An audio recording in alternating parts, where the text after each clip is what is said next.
Do you get nervous before the game? Yeah, for sure. How do you deal Yeah. with that? Um, so what I like to do is obviously you have a little bit of a warm up before you actually go out and perform.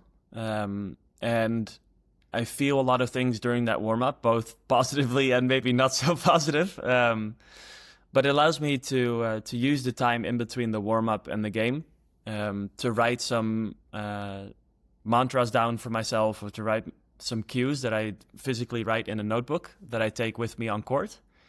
So that really helps me stay grounded wherever I am, because I think I used to have this tendency to make occasions maybe a little bit bigger than they are.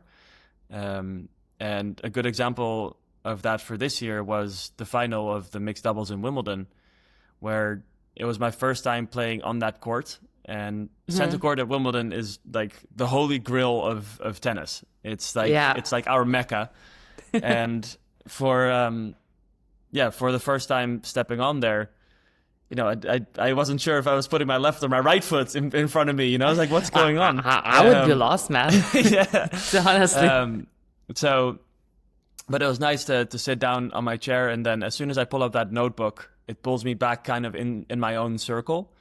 And it really gives me a sense of familiarity, because, you know, in the end, the dimensions of the tennis courts are the same no matter where you are.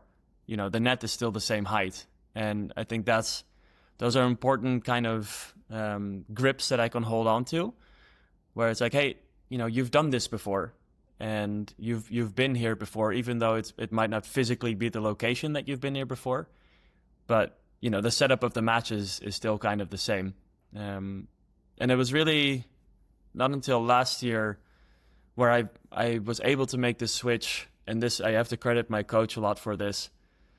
I used to think that nerves were bad. I used to think like, oh, I need to get rid of these nerves. I need to get rid of this energy. But he has really helped me in understanding that nerves in your brain, nerves are the same thing as excitement. So your brain can't tell the difference physically and neurologically if you're scared to do something or if you're really excited to do something. So now I feel those jitters. Now I'm able to tell myself like, hey, I'm excited for this. I care about this. So let's go do what you've trained to do. So now it's actually weirder if I'm not nervous, because it almost feels like I don't care about the outcome or something. So now I'm almost looking out for those kind of butterflies in the stomach, or some goosebumps that you're getting, because it tells me that my brain is like, hey, I care about this, and let's go after it. So that's reframing has really helped me perform better.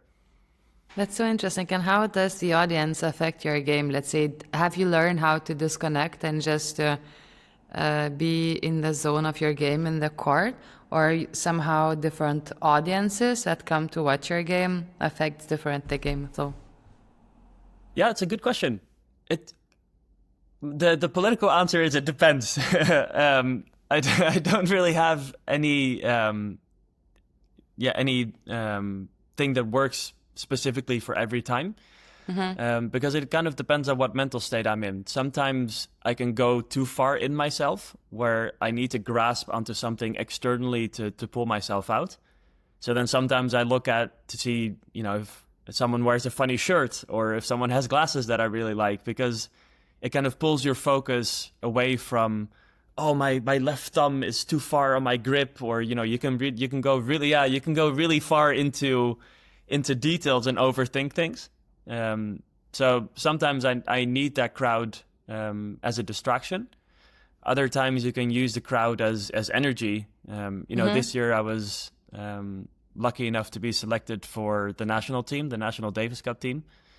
And even though I didn't get to play the doubles match, you could really feel the energy and the excitement that the crowd was bringing. And sometimes, you know, when you're a little low, or something happened that your energy is just a little bit off, you can use the crowd to your advantage and get bumped up. And then other times, you know, you get distracted by people coughing or people talking, and especially on the tough moments, no? Like you're super focused, and then someone coughs.